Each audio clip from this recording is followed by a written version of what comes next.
I'm Kelly Corrigan, and I am sitting next to the great, the one and only Norman Lear. Hi. Hello there. So great to see you. It says the one and only. Yeah, right on. It takes one to know one, right?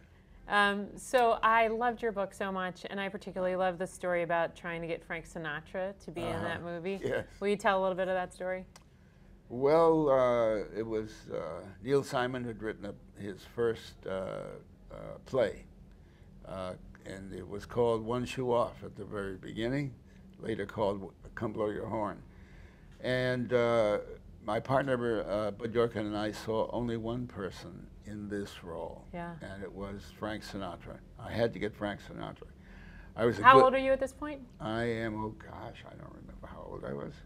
Did you have any business like thinking 40. you could get Frank Sinatra? Nothing but conviction. Right, right, which you're so long on. I think it's the defining feature of your career. I had done a bunch, some television. We were well known as television producers, but not Situation Company. This was long before All in the Family and so forth. And I couldn't get I was good friends with his producer, the guy who read everything before he gave it to Frank. He read the script and loved the script. It was my script of a Neil Simon play, as I said, and Frank wouldn't read it. And weeks and weeks and weeks went by. Not he wouldn't, he didn't. And so finally I started to hound him. And if he was recording, as he was once with Judy Garland's daughter, I would walk into a studio, he'd see me from across, he recognized that I had very short hair. This is a moment, so ladies and gentlemen. That hat has been on your head for how many years? For 50 years. Yes, so this is a real moment.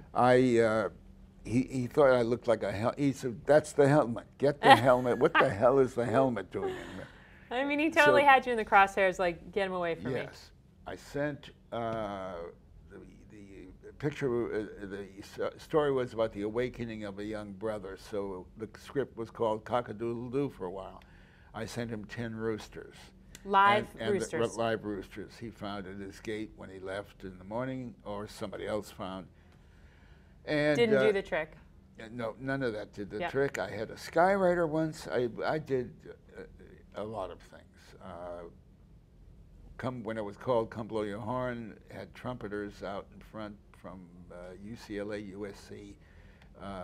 Why didn't you give up? Trumpets. Were people in your life saying, Norman, give it up? Because he was the only one for the role. That's the way we felt, the only one for the role. So one day, this is the part of the story you wanted. So one day we were going to shoot the picture at Paramount Pictures. We had a Paramount Pictures truck back up, and we put the corner of a room in this truck. Like the perfect reading an easy chair and an ottoman, a light to read by. A little rug. Jackie Gleason had a disc out called Music to Read By. We had an end table with the music to read by. Then we had a recorder to play it on. He had a smoking jacket and phenomenal detail. Yeah. The instruction to the driver and his buddy was to go out there and put it on the lawn. We understood the house was gone, was clear of people, because Frank was coming home that evening from someplace. And then you would sit the script right on the chair and say, here you go. When they left at dusk and they drove away, the corner of the room with a long extension cord, the corner of a room was alive and well on the grass in front of the home. With the music playing and the little light on. And then I didn't hear from him for 2 or 3 days.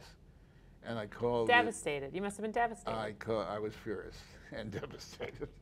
I called his agent, who knew about all these things and thought they were terrific and was laughing all the way and didn't understand why Frank wasn't reading. But this time, he said, there's no way the man is not going to look at that script. And a few days went by and he hadn't looked at the script, and I called his agent and I said, I guess we don't do the film. I can't think of anybody else. But tell Mr. Sinatra the hell with him, or whatever I said. And I guess he passed the message on. And when Sinatra learned, he had come home and his staff had put everything away. they thought it was some crazy delivery. Which they it rolled up the was, rug let's and put face it it. away. It was a crazy delivery, but yes. The only thing he actually found was a smoking jacket he didn't recognize in his clothes closet, and never said anything about it. But when he heard what we did, he called and said he would read the script. Yeah. So it just takes that business that you were in, that you kind of owned, really, takes so much conviction. Everything takes conviction. But that one in particular, I feel like there's so many egos and insecurities and so much to manage and navigate. And I wonder, were you always a man of conviction, or did it develop? Did you feel like it was a game? I was to a boy get of conviction, I think. You were. I had to get as far away from being who my father was and love him at the same time. That's a really tough task for a kid, but I suspect I'm speaking for a lot, if not a majority, of kids. Yeah, and that's such a beautiful part of this book, I must say, and it's really moving. I wonder, did you always know that you needed to sort of exercise that, and did you always assume you would do it on the page, or? I don't know how much I knew before I started to write the book. Like it became clear as you were writing? As I was writing it, yeah. I learned an awful lot about who I'd been, let alone who I was. So tell me what you're going to do next. Are you 94? Is that what I heard? 92? Oh, you Am I aging you? Yes, you're aging me. I'm so sorry, 92. Yeah, 92. What are you going to do so next? So far, I get applause crossing a room. Yeah. At 94, I suspect I could get it just taking a breath. Yeah. So what are you going to do in 2015? What's on your plate? If all things go the way I'd like it, like them to go, and I've laid a lot of pipe over a lot of years for this. Humanity is ready for something that takes God out of the public square, out of politics, out of, and takes religion generally, back to where it belongs, in the heart of the individual, in the life of the family, in the life of that family, in the lives it leads with other families, in the churches, and so forth. I don't wish to banish or disturb religion in the slightest. I wish to get it out of the way so that we can live without killing each other in God's name. So I want to do a non-denominational Sunday morning service that can now, with today's technology, be broadcast digitally to tens of thousands of motion picture studios that have never been opened on a Sunday morning. So the corner movie theater would be showing? Would be showing the service that was taking place that minute with kick-ass music coming from everywhere. I mean, I haven't talked to anybody that doesn't readily say I'd like to participate in that. I'd like to participate. Including some great music. Well, you're going to speak. Okay, fantastic. Well, we'll speak together, right? And we'll speak together. Yeah, you're not going to leave me, right? I swear. I promise. All these witnesses. And do you have a shout out for a great teacher over the years that you've had that you want to give a little shout out to? Oh my God, you could be reminding me of her now. Really? Yeah. My father was away, so I know how old I was. I was 10. So what grade would that have put me in? Like I was living with my grandparents, 74 York Street, New Haven, Connecticut. Even the